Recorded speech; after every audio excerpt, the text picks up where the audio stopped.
Welcome to the PlanetLaundry podcast. In this edition of the podcast, Bryan Maxwell, Senior Laundry Specialist for California-based distributor Western State Design, discusses his more than 30 years in the commercial laundry industry. From his start selling industrial OPL laundry equipment to eventually moving into the vended laundry segment. Bryan shares his views on how the laundromat industry has evolved and developed through the years, what lies ahead for the future of the business, and how, despite his upcoming retirement from Western State Design, he plans to stay closely involved in the industry through the operation of his own laundromat. The PlanetLaundry podcast is brought to you by PlanetLaundry, the magazine of the Coin Laundry Association.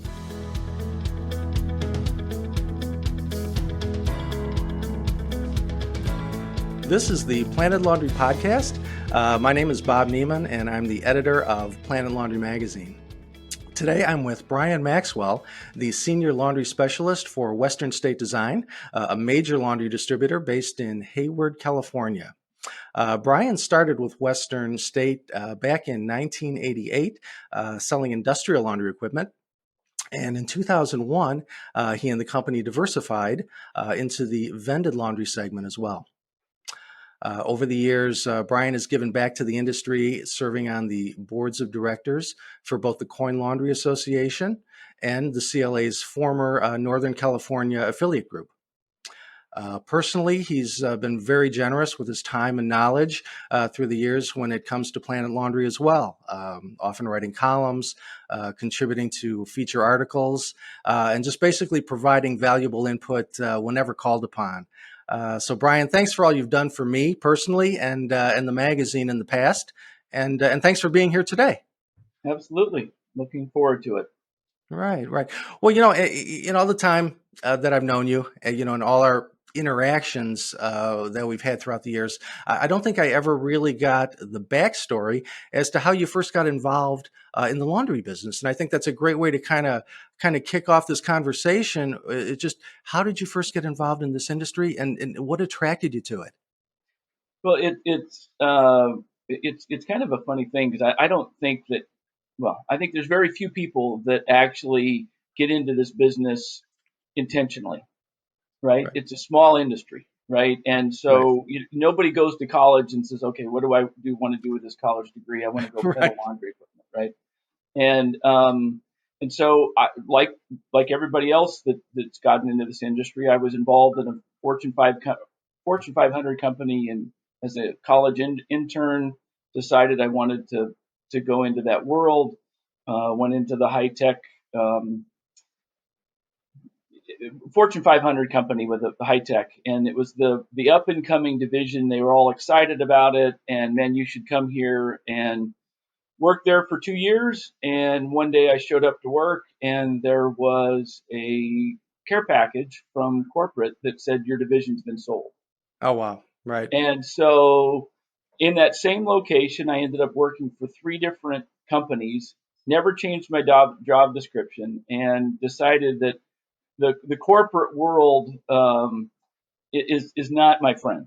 And so went to work for a small investment company. That turned out to be even worse. Turns out the owner of the investment company was a crook. I got sued, and one day there was a chain on the door of the company, and so it was pretty dark time. We were coming into this business. Honestly, I was penniless, literally stapling my kids' shoes together, shopping at thrift stores and oh, wow. Yeah. And so it was taking my garbage to the pizza parlor at night because I couldn't pay my garbage bill. I mean, I was broke, right? So fast forward, I get a lead for this company that sells washing machines the size of a Buick, and I went, and actually it was interesting because it was when I first met with the ownership of Western State Design, I knew I wanted the job. And there was really 2 huge reasons that this industry attracted me. One is the business is simple. Is we sell equipment to people for 2 reasons. Either that equipment makes people money or saves them money. It's not glamorous, but it's a very simple need. And then the second reason I like the business is I could literally know the guy that signed my paycheck. And Hmm. so I was not going to get surprised with a DHL package at 7:30 one morning. If there was an issue, I was going to hear about it first from him. And Right. so the size of the industry appealed to me, but the just the simple nature of this business Right. of just being able to help people had a real appeal to me. Right. A So real grassroots kind of level too. yeah, Very, I know very exactly. direct And so and very yeah, there. Yep. and Yep. so that's how I love the simplicity, and it's changed my life. Yeah, that's how it started. Well, I've Yeah. heard you say this a number of times in the past, and you've very humbly described yourself as someone with a very limited skill set. And those are your words, not mine. But what exactly do you mean by that? Because I know you're being very humble with that, but what does that mean? A limited skill set? Well, it's really a comment on two things. One is the list of things I can't do is much longer than the list of the things I can. Okay. Right? I'm biotech's big here. Friends from high school started contracting companies. There's the list of things that I'm incapable of doing is huge. I'm also, the experience with corporate America and going to enough government meetings. I don't have the temperament to deal with that kind of a thing.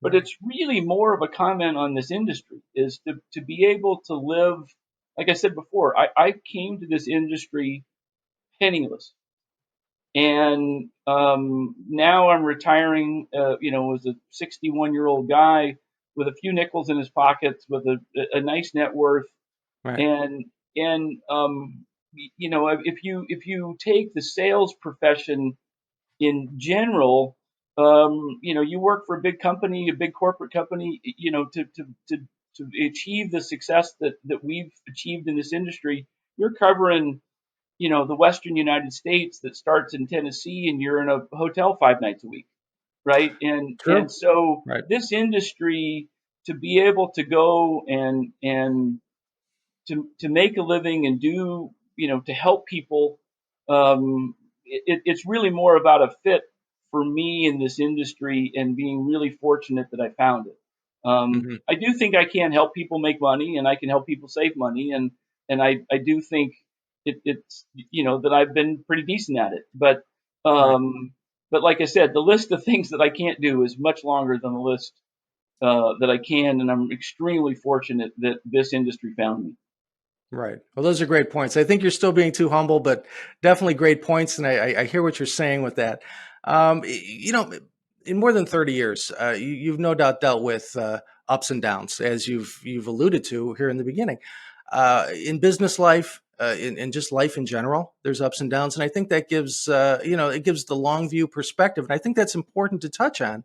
And is there anything that you can speak to as far as maybe sharing any anecdotes or lessons learned from your career regarding the roller coaster nature of the business world, not necessarily the laundry industry, but just the business world?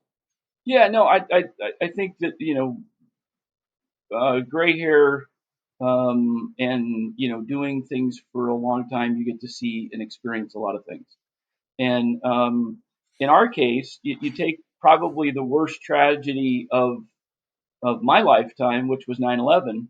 Um, it's the worst thing that happened to this country, no question in my lifetime. And Right. and the whole concept that adversity makes you stronger. Well, in this particular case, in 9/11, our company, Western State Design, was primarily an industrial OPL laundry equipment distributor. We dabbled in coin, but we really didn't do it well.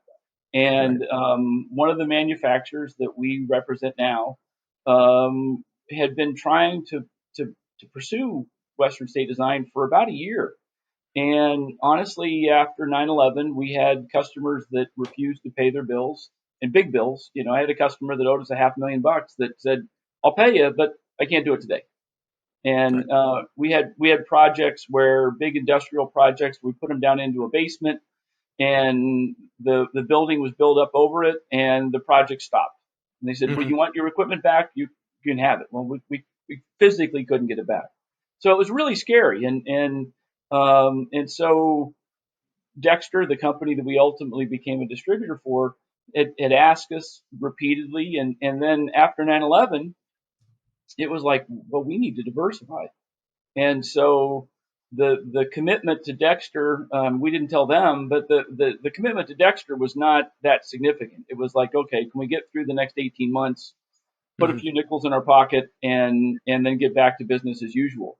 Right. And by 2007, we're the largest Dexter distributor on the planet. I now own a laundromat that gives me an exit strategy out of this business, and literally the relationship uh, with Dexter and getting into the coin laundry business literally changed my life. So, Hmm. adversity did create opportunities, and it's it's it's been amazing. Right. Right. So it was actually 2001 that that was your introduction to the laundromat business. But we got Yeah. backed into that, and Take that.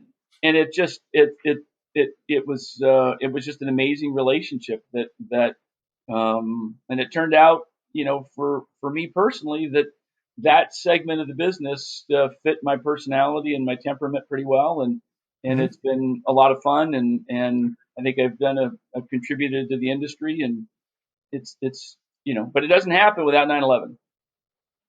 Absolutely. Absolutely. Well, since you've been involved in it, what are some of the changes? What are some of the biggest changes that you've seen in this business since you've gotten into it? Probably the biggest one is technology. Sure. I think the networking of laundromats is a game changer. Hmm. I think the personal freedom it gives to owners, the ability to solve problems on the fly, right? Because when Right. you're talking about the community that we serve, I remember talking to a customer who was out of town at a convention, and he had a lower income person come in on a Sunday night to use some machines, and the machines didn't, for whatever reason, took their money, and this lady didn't want a refund. She wanted her problem solved because her kids were going to go to school with dirty clothes, Right. right? And so, he gets on his phone, looks at the video, sees that she really did use the machine, starts the other machine remotely for free. I mean, the lady was in tears, right? And so the ability to serve our Right. customers remotely, the ability to manage your business, now as a store owner, I know exactly how much money is in every machine, Hmm. right? So, Hmm. it's like, okay, do I go out to dinner with my wife or I go collect? Well, I can look at Hmm. my phone and say, nah, we're okay. We got another couple hours before those machines are going to be full, right? Right. So that personal freedom, and then you Hmm. get error messages, right? So it's like all of a sudden you're having drain errors, that you have stuff clogged in the drain, all those Hmm. kinds of things. Instead of guesswork, it's Hmm. all in real time. So that technology I think is amazing. The other part of technology that has changed a lot is the ability to pay with credit cards, whether it's a Hmm. payment app or whether it's a pay at the pump system. The Sure. ability to have people come in and instead of putting in 40 quarters, just be able to hit a button on their phone or Right. swipe with their credit Right. card, I think is a game changer. Hmm. And so I know in my case, I have an app in my store. It For Hmm. every 4 deposits I do, I would have had to do 5, Okay. right? Okay. So Right. it's freeing up time, right? Hmm. Hmm. And and so yeah, I think the technology side of things, and I think the other thing that's really changed is the quality of the owners, the actual store owners, the professionalism, the type of owner Hmm. that runs the businesses. I mean, I think that you see it at the Clean Show and the different conventions and the Excellence in Laundry conventions, Sure. and the quality of people that are being attracted to our industry. I know Hmm. in Northern California you have people that are in high tech that are working 60, 70, 80 hours a week, and they go, well, I can buy a laundromat and replace that income, Hmm. and then they want to know how to do it right, right? So they have a different paradigm. They understand that a business was doing X, and if I do the right investment, I can make it do 50% more or twice as much, and they understand the business side of things, and they don't have a small paradigm, which I think the older people that abused their customers, didn't treat their customers well, didn't care about their store. I think those types of customers are being um, overtaken by the higher quality people, right? Right. And Right. so, yeah, so the quality of people that I deal with every day is changed a lot in 20 years. Right. Laundry owners have definitely changed. They've been changing. It's kind of been evolving through the years. Do you think that's maybe a function of the technology, or is the technology following the change in laundry owners coming into the industry? That's a good question. I think we would attract without the technology. I think we would still attract better people. Hmm. I think that this is a non-glamorous basic need Hmm. that I think if you're a smart person and you're a smart businessman or business person, that you're going to understand that this business is, well, not glamorous. I mean, nobody's going to get excited that you know the machines in a commercial or a movie, right? But you, Right. right, but they'll be very excited about what you deposit, Right. right? Hmm. And I know even in my business, there, some people that I knew kind of, oh, how's the laundry doing? Okay, right?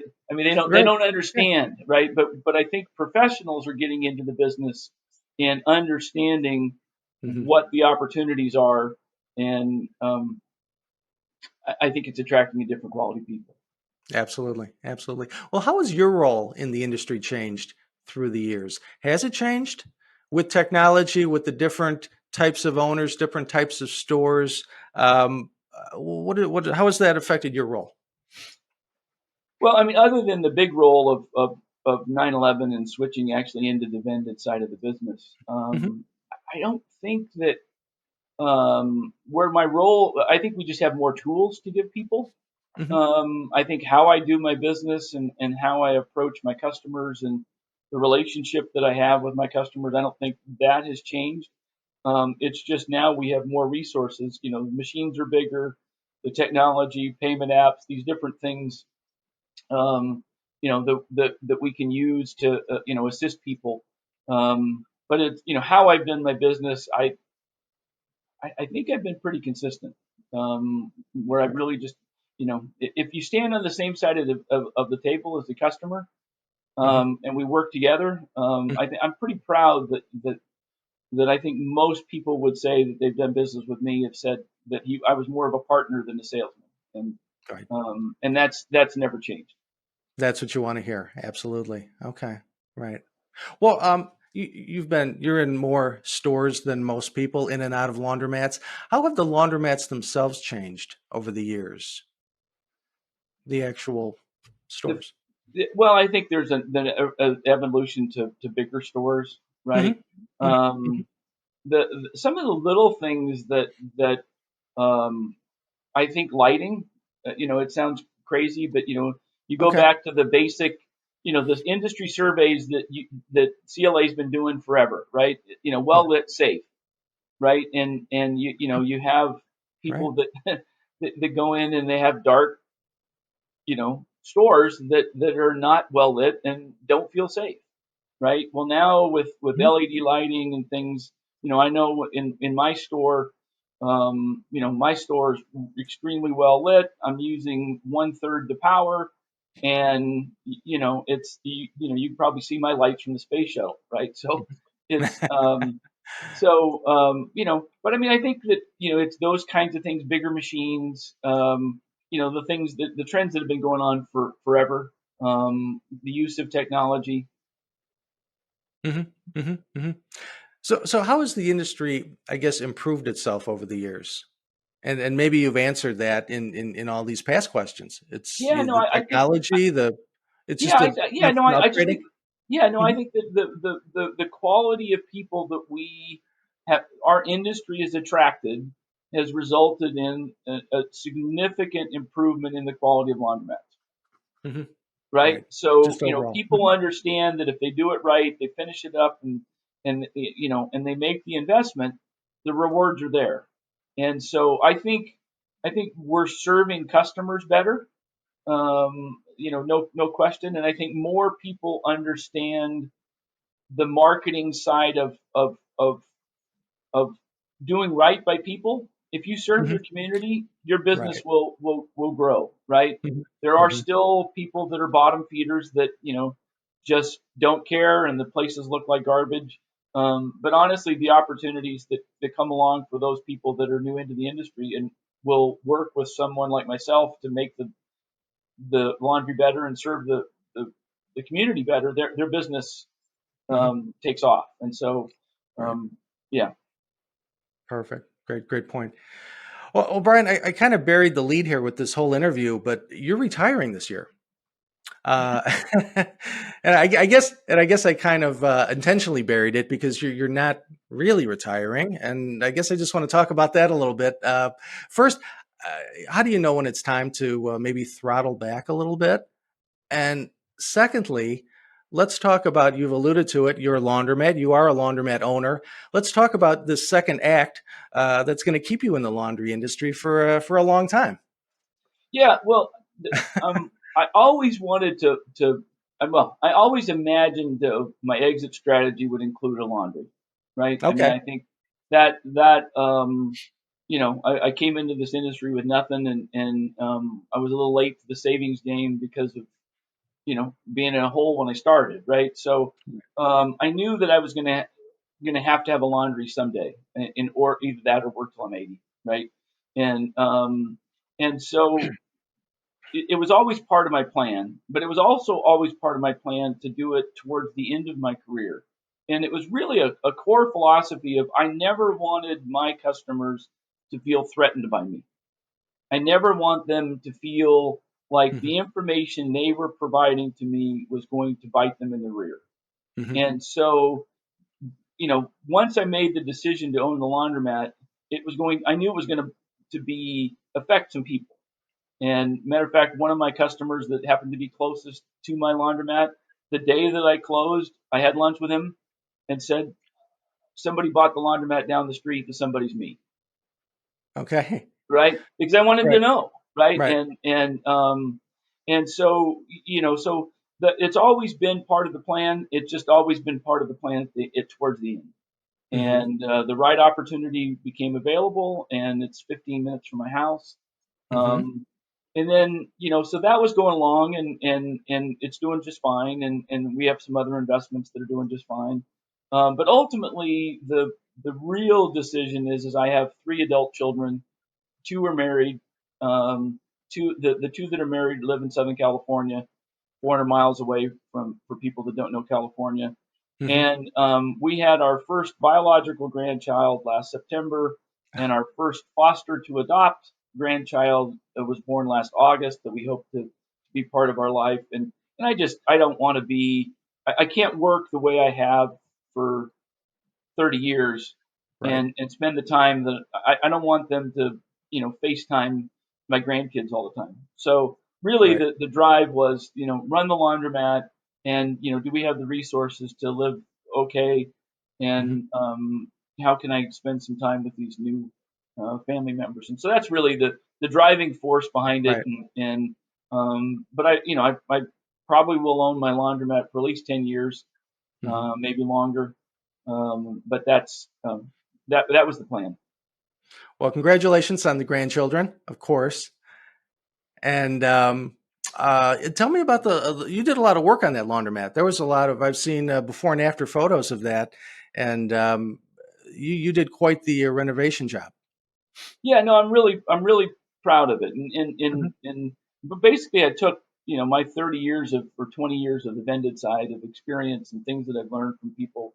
One is the lighting. I mean, Right. it's amazing the technology, right? So mine runs at a certain brightness level, during the day. And the system knows when sunset is in the town of my laundromat and goes to 100% every day at a different time. Whenever it becomes sunset, the light goes up to 100%, Okay. right? Obviously, made a huge investment in laundry equipment, granite folding tables, new flooring, new walls. We used to have this disgusting 70s paneling with orange laminate, so all that's new. Right. And one little shout out to Brian Grill from Eastern Funding. He preaches the gospel of having a good bathroom. And You do. I have a full-time staff that are incredible, probably as good as anybody I've ever seen. Is my staff. That was all luck. Um, but we can have the luxury of having a great bathroom, and it sounds like a crazy thing, but my bathroom is really nice per Bryan Grill, and I I it's used so often that every 3 months I was having to replace the doorknob. Oh, wow. That's how much Okay. it's used, Yeah. right? Yeah. And so I know that I'm serving customers that way, right? And so actually ended up buying a $500 doorknob that won't be replaced because Right. of having, but this bathroom, it's a revolving door, and I think for people that close off their bathroom and have full time attendants, I can just say I think it's one of the simplest or the biggest mistakes people make now that I might own a laundromat, right? Right. So thank you, Bryan Grill. Right. There you go. All right. Well, what is your day-to-day going to look like in the coming months? Can you kind of take me through how you envision that as just a laundromat owner? That it does sound appealing, doesn't it? I've worked 50, 60 hours, 70 hours a week for most of my career, and so Right. this is going to be nice. So I Right. like to play tennis, so I play a lot of tennis. Hope to actually get some decent golf clubs, maybe play some golf. Right. But the laundromat, like I said, I have a full time staff that are really incredible. And so probably 20 hours a week at the laundry, Hmm. doing the things. We've got some vending machines, so restocking those. And a matter of fact, in the vending machines, all of the profit that comes from the vending machines actually goes to my grandkids' college education. Oh, that's And really so cool. and Yeah. so I'm hoping that as the kids grow up and they become 4 or 5 years old and they come hang out with grandpa, they can help stock Yeah. the vending machines and know that Right. that's part of their college education, right? Right. It's So, going and toward then, them. Yeah. and yeah, and then ideally, if we could spend a week in a month in Southern California hanging out with the grandkids, Hmm. that would be ideal. So 20 hours a week in the laundry, um, a week a month, maybe, or 4 or 5 days a month down in Southern California, and then the Hmm. rest, I have two puppies, which getting puppies at 61 is probably not the smartest thing I've ever done. But hanging out with the dogs and the wife, and doing a little bit of traveling. We're going to the south of France in September for a couple weeks, and so Very nice. yeah. Very nice. Sounds perfect and well deserved. Um, I- Over the years, I mean, you've probably met just about everybody in the laundry business, and I just wonder what type of advice you've taken away over the years. What is some of the best advice uh, that you've heard from others that that kind of clicked with you and that you've taken away and held on to? Well, I'll throw out a couple. One of the things that happens with sales is when it's going well is glamorous, right? And so you'll have a lot of people say a lot of nice things, and so it's sometimes it can go to your head, and sometimes you can become overconfident and think maybe you're a little bit better than you are, right? Right. Right. And an executive for one of the companies we represent had a great line. He said, "A rising tide raises all ships."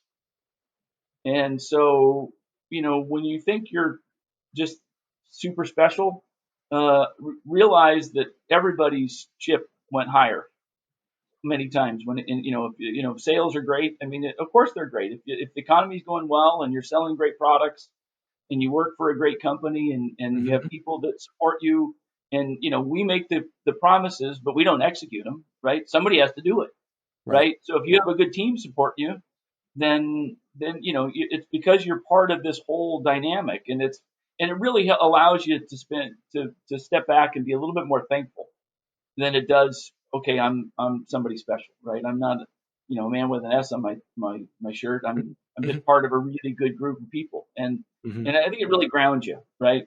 And Hmm. then completely unrelated to the business is we a lot of different characters that have come to work for Western State Design I've rubbed shoulders with. And one guy was this crusty, hard driving, ex alcoholic chain smoking crane salesman that came to work for us as a sales guy, Right. and ended up spending a lot of time training him. And but he had a great line that he said that some of the biggest problems in life is that people compare their outsides or their insides to the outsides of others. Mm. And meaning that, in the world of social media, everybody puts perfection on there, right? That, Right. they're not showing pictures of the dog taking a leak in the middle of the kitchen floor, right? They're showing, Right. the cute puppy that's right. And so you only Right. see what people choose to reveal. And so Right. your own insecurities, your fallibilities, your limitations, but you're comparing it to what you perceive the success of everybody else, right? Hmm. And so I think especially in today, the young people with social media, I Hmm. think that's one of the most powerful things that somebody's ever said to me, and had nothing to do with business, right? Right. And so when you're feeling a little bit bad about yourself, realize that you're comparing your insides to somebody else's outside, right? What they choose to reveal. So Right. I thought it was pretty interesting. Yeah, I think that's a great point, and that's a great line too. Absolutely. Yeah. Well, how about yourself? Have you developed I don't know, maybe a personal philosophy over the years that helps you guide your decisions, business-wise, in life? Uh, I don't know. Yeah, I mean, there's a lot of things. I think I tell you my pet peeve. My pet peeve is people that the first time you hear about a problem is in a meeting with everybody there or in a chain email with everybody there, right? Right. And I can honestly say that in my career there has never been anyone surprised what I said to management because I've always said it to them first, right? I mean, like Right. as an example, Right. years ago we had a guy that was running our warehouse. We literally he lost a $15,000 washer, completely lost it off the dock. A Okay. trucker stole it. Okay.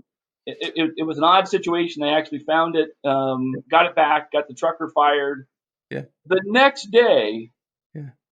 the guy lit me up over not turning in some paperwork right to everybody in management. And I'm Hmm. like, Hmm. are you kidding Right. me?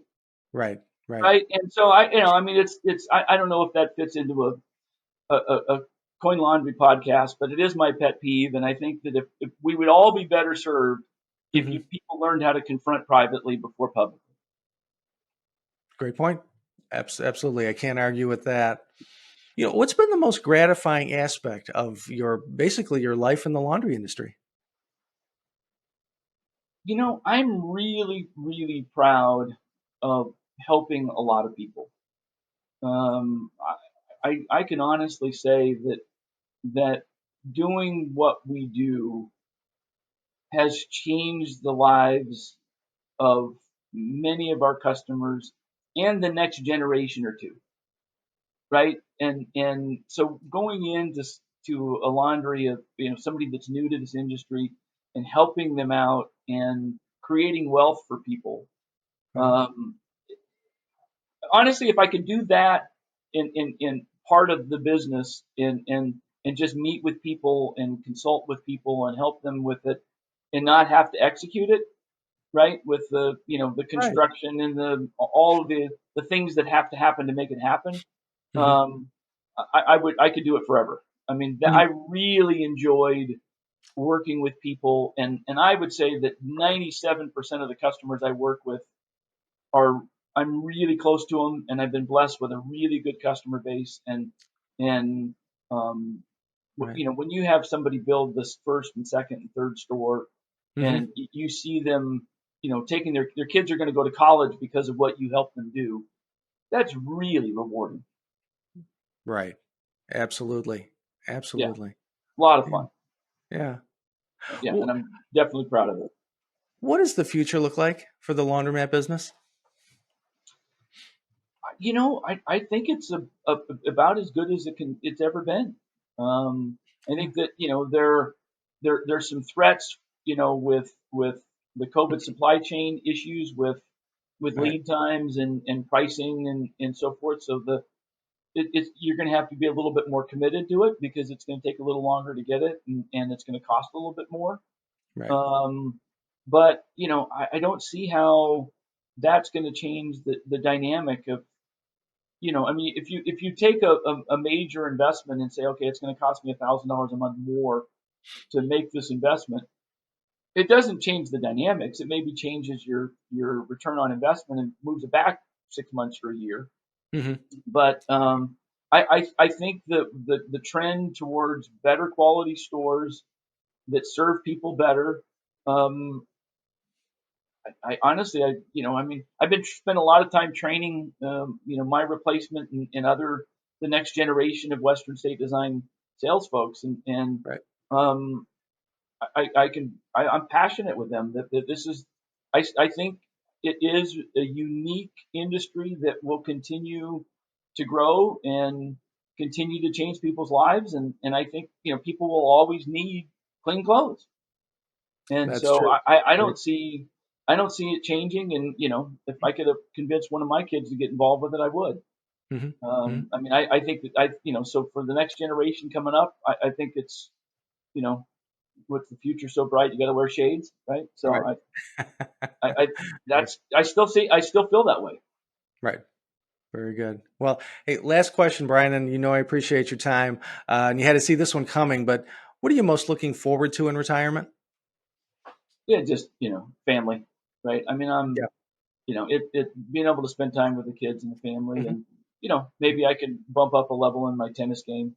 But Yeah. I'm a pretty simple guy. Hmm. I have, it's really just enjoying people, friends, and family, Hmm. and in doing what I've done for a long time, it's pretty intense, especially if you have a lot going on, right? So, Right. reducing the level of intensity Hmm. is probably good for me and my wife. Hmm. Perfect. That's a great place to leave it right there. Brian, thank you so much. Thanks for joining us on our podcast today. If you haven't done so already, please be sure to subscribe to Planet Laundry at planetlaundry.com. And don't forget to follow us on social media at Facebook, Twitter, LinkedIn, and YouTube.